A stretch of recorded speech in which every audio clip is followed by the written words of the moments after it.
Professional woodworkers make joints so clean they look machine-made, while yours still look terrible, even with a $5,000 workshop. In this video, I'll show you how pros make joints fit perfectly every time. A lot of beginners think woodworking is about having steady hands. Nope. I have met old cabinet makers with hands that shook like shopping carts with one bad wheel, and they still made cleaner joints than people half their age. Why? Because woodworking is not surgery. It is setup. That is the part nobody wants to hear because setup feels boring. Cutting wood feels exciting. Everybody wants to fire up the saw immediately and start making sawdust like they are on a home renovation show. But professionals spend ridiculous amounts of time preparing before the cut even happens. A beginner walks into the shop thinking, I cannot wait to start cutting. A pro walks in thinking, how do I make this cut impossible to mess up? Huge difference. That is why experienced woodworkers love stop blocks, sleds, guides, templates, spacers, and weird homemade jigs that look like leftover parts from a washing machine repair in 1983. Because every time you rely only on hand skill, you invite inconsistency. And wood absolutely loves inconsistency. Wood moves constantly. It expands, contracts, twists, cups, and sometimes behaves like it woke up angry for no reason. You can cut one perfect board in the morning, come back after lunch, and suddenly it looks like a potato chip with attitude. Professionals know this, so they create systems instead of trusting luck. Here is a simple example. A beginner measures every single board separately with a tape measure. A pro sets one stop block and cuts 20 identical parts without measuring again. One method creates repeatable accuracy. The other method creates confusion, frustration, and eventually loud sighing in the garage. And here is the truth people hate hearing. Most perfect-looking joints are not difficult. They are repeatable. Factory furniture proves this every day. Machines repeat the same movement again and again with tiny variation. Humans are terrible at repeating movements perfectly, especially after 40 years old and too much coffee. But setup makes humans more repeatable. That is the real woodworking skill nobody talks about enough. And speaking of hidden problems, there is one thing ruining joints before cutting even starts. Most beginners never even check for it. You can cut the cleanest joint on earth, and it still will not fit if your wood is warped.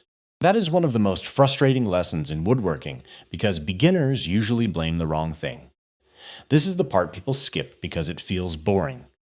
They buy lumber, bring it home, and immediately start building like they are racing against the clock. Big mistake. Professional woodworkers spend serious time preparing lumber before they even think about joinery. One flat face. One square edge. Then everything references from there. Because if your board is twisted, every measurement becomes a lie. You ever try joining two warped boards together? It feels like trying to make two bananas form a perfect square. You clamp one side flat, and the other side lifts up like it is protesting the entire project. And the weird part is beginners usually blame themselves. They think, my cuts must be terrible. Meanwhile, the board itself looks like it survived a flood, a bar fight, and 12 years in somebody's damp basement. I learned this lesson the hard way making cabinet doors years ago. I spent half a day trying to fix tiny gaps in the corners. I adjusted the saw blade angle, changed blades completely, checked the fence 3 different times. At one point, I was standing in the shop staring at the ceiling like the answers might descend from heaven. Turned out the wood itself was twisted. One crooked board wasted hours of work. After that day, I became obsessive about milling lumber properly. And honestly, every experienced woodworker eventually reaches that point. Because once you flatten one face first, then plane the opposite side parallel, then square one edge, suddenly everything becomes predictable. And predictable is beautiful in woodworking. That is why old-timers spend so much time with straight edges and winding sticks. Not because they enjoy extra work. Although some of them honestly look suspiciously happy checking boards for twist like detectives solving crimes.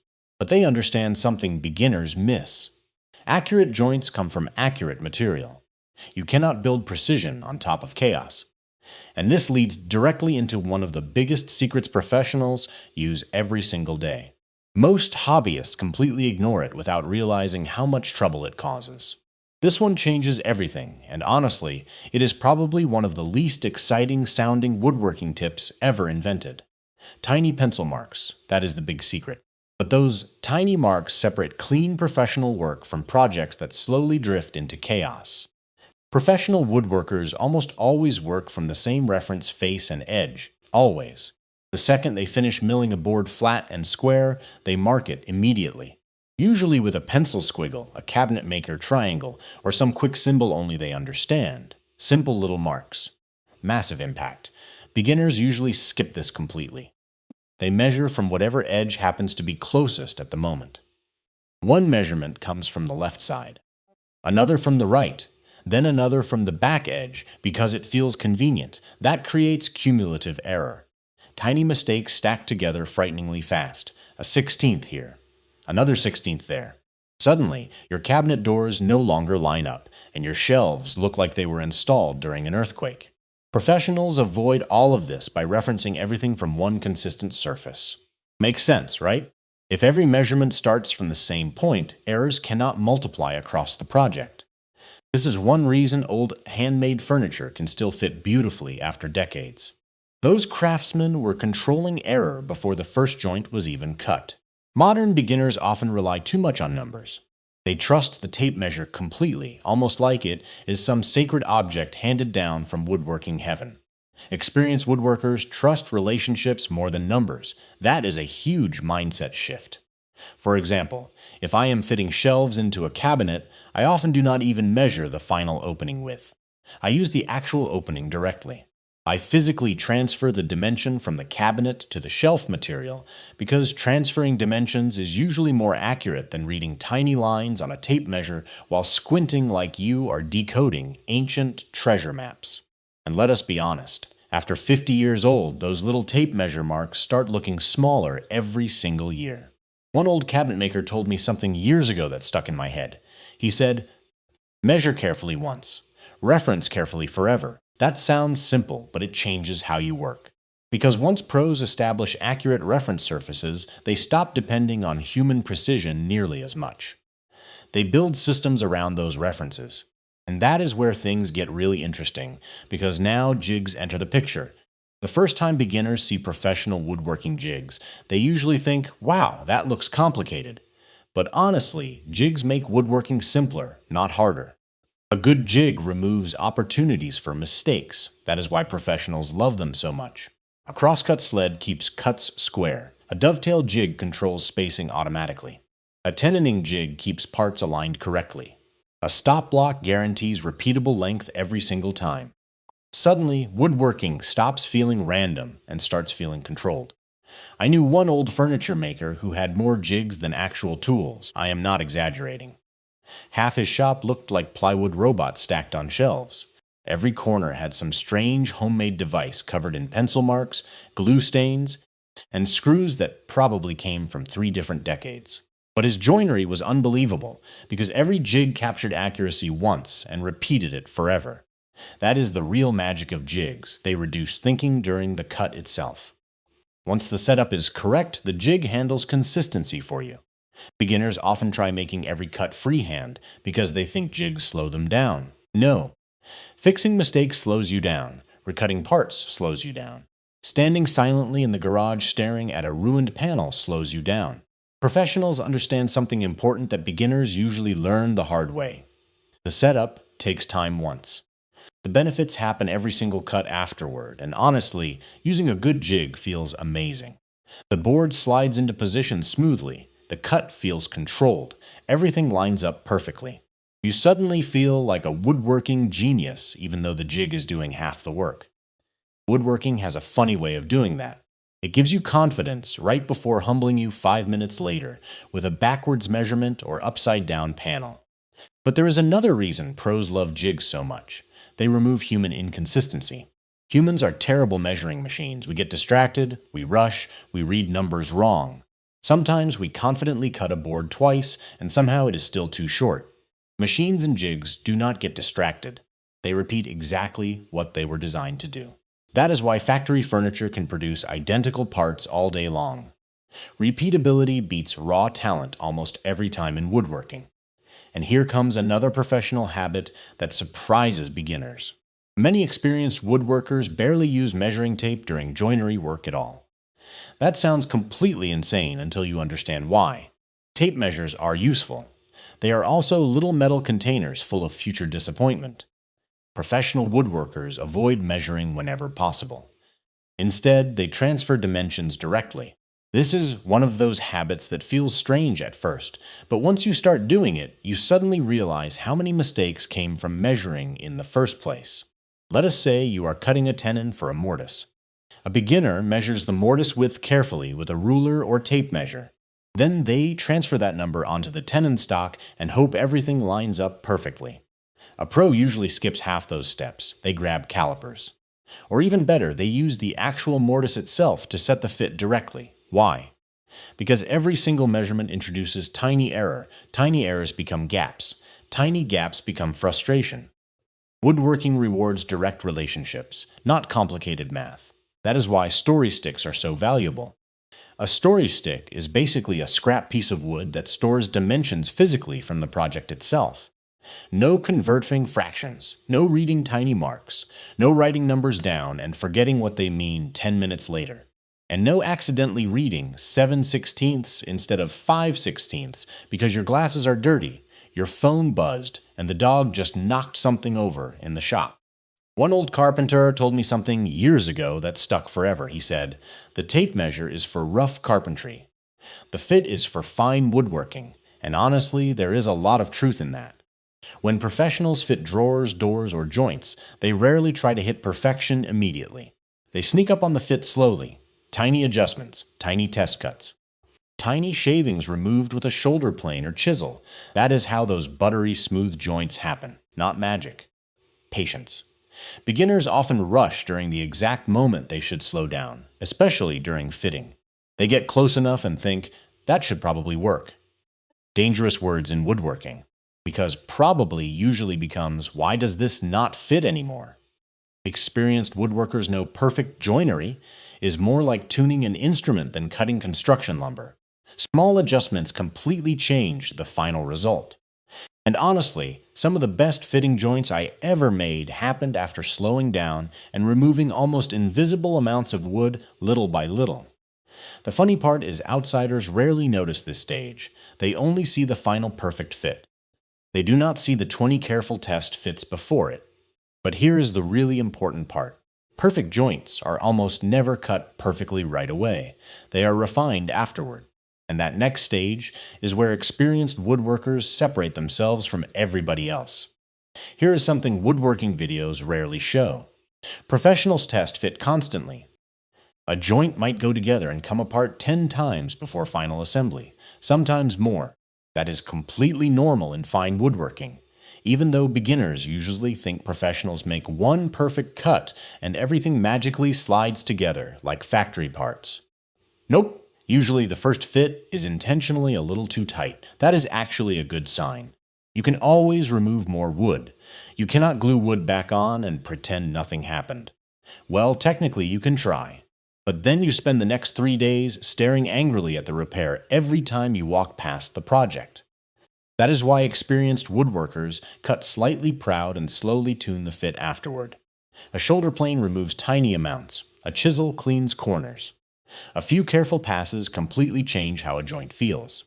And honestly, this final tuning stage is where beautiful joinery really happens. The rough shape comes from machines. The perfection comes from fitting. This is also the stage where patience matters more than talent. Beginners often remove too much material too quickly because they get impatient. They test fit once, feel resistance, and immediately start sanding aggressively like they are trying to erase evidence from a crime scene. Then suddenly the joint becomes loose. Now the problem is permanent. Professionals move slowly during fitting because they know tiny adjustments matter. Sometimes 1 or 2 paper-thin shavings completely transform the fit. That is also why sharp tools become incredibly important. A sharp chisel slices wood fibers cleanly. A dull one crushes and tears them. Big difference. Clean cuts give you control. Crushed fibers create unpredictable results. I learned this lesson the hard way years ago, trying to pair a tenon with a dull chisel because I was too lazy to sharpen it first. Terrible decision. The tool slipped, the corner chipped, and I invented several new words that definitely should not be repeated near children. Now I sharpen first, always. Experienced woodworkers become almost obsessive about edge sharpness because they understand something important. Control comes from clean cutting, not brute force. And here is another thing most people never hear. Perfect joinery should not require excessive force. If you need a hammer swinging like you are repairing railroad tracks, the fit is wrong. A good joint feels controlled. Firm but smooth, like the door closing on an expensive old sedan. Not like wrestling a refrigerator into a hallway while your back quietly files complaints against you. But even after all this careful work, there is still one final stage capable of ruining everything. Assembly. And this is where many beautiful projects die tragic little deaths. You finally cut perfect joints. Everything dry fits beautifully. The corners line up nicely. The joints slide together with that satisfying little resistance that makes woodworkers smile like proud grandparents. You feel confident for about 30 seconds. Then glue enters the story. Suddenly parts start sliding around like fish on ice. Clamps pull assemblies crooked. Corners shift slightly out of square. One joint tightens while another opens up for absolutely no logical reason. Panic begins. Every woodworker has experienced this, even professionals. Glue up changes everything because wet glue acts like lubricant at first. That perfect joint which held beautifully during dry fit suddenly starts drifting the second clamp pressure enters the picture. This is why experienced woodworkers rehearse assembly before touching the glue bottle. Dry fit first, always. Know where the clamps go. Know which joints assemble first. Know where pressure needs to happen. Know where things might shift.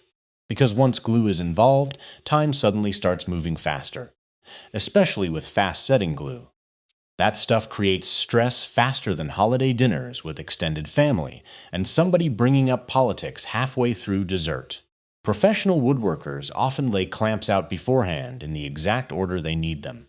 Sometimes they even rehearse the entire glue up like a pit crew preparing for a race. Because during assembly, confusion becomes mistakes very quickly, and this is where little helpers make a huge difference. Professionals use clamping cauls, alignment blocks, corner braces, and spacer blocks to stop parts from drifting out of position. Simple tools, big impact. Again, notice the pattern here. Pros remove variables. That is the real theme behind great woodworking. Not talent, control. And here is another detail beginners often overlook. Too much clamp pressure can actually damage joints. People assume tighter is always better. Nope. Overclamping can squeeze out too much glue, distort panels, bow frames, or even weaken the joint itself. A glue joint needs proper pressure, not maximum violence. I have seen beginners crank clamps so hard the project looked like it was being interrogated by detectives under bright lights. Gentle control works better. A good glue up feels calm and deliberate. Experienced woodworkers also know something else important. Assembly reveals every small mistake hidden earlier in the process. Tiny inaccuracies suddenly become visible once everything comes together. That is why professionals obsess over preparation so much. The glue-up stage is where preparation either saves you or embarrasses you. And after all these hidden habits, there is one final thing worth understanding. Why certain joints exist in the first place. Because professional woodworkers do not choose joints randomly. Every joint solves a specific problem, and understanding that changes how you approach woodworking forever. A lot of beginners search for the strongest woodworking joint, like there is one magical answer that works for every project. That is the wrong question. The best joint always depends on the job. A mortise and tenon joint is fantastic for tables and frames because it handles stress beautifully over time. That is why furniture makers have trusted it for hundreds of years.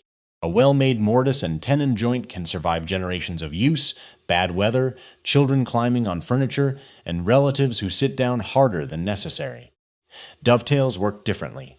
They mechanically lock drawer corners together, which helps resist pulling forces. That is why drawers built with dovetails tend to survive decades of opening and closing without falling apart. Box joints create huge glue surface area, making them strong and relatively easy to produce consistently. Dados support shelves by spreading weight across a larger area. Rabbets help align cabinet parts quickly and accurately. Splined miters strengthen corners that would otherwise be weak, while still keeping that clean, seamless appearance everybody loves. Every joint solves a different problem. Professionals are not choosing joints to sound impressive at woodworking gatherings, usually, although hand-cut dovetail people definitely enjoy showing off a little bit. And honestly, after cutting those cleanly by hand, they probably earned the right. But most joinery decisions are practical. Strength matters, alignment matters, wood movement matters, speed matters, appearance matters. All these factors influence the decision. And this is where modern woodworking gets interesting. Floating tenon systems became extremely popular because they combine strength with repeatability. There is that word again. Repeatability wins. You notice how often that keeps appearing throughout woodworking? That is not an accident. Professional woodworking is really the art of reducing uncertainty as much as possible. That is why experienced woodworkers often look calm in the shop. They already solved most problems before the saw blade even starts spinning. The measurements are planned. The references are established. The setup is controlled.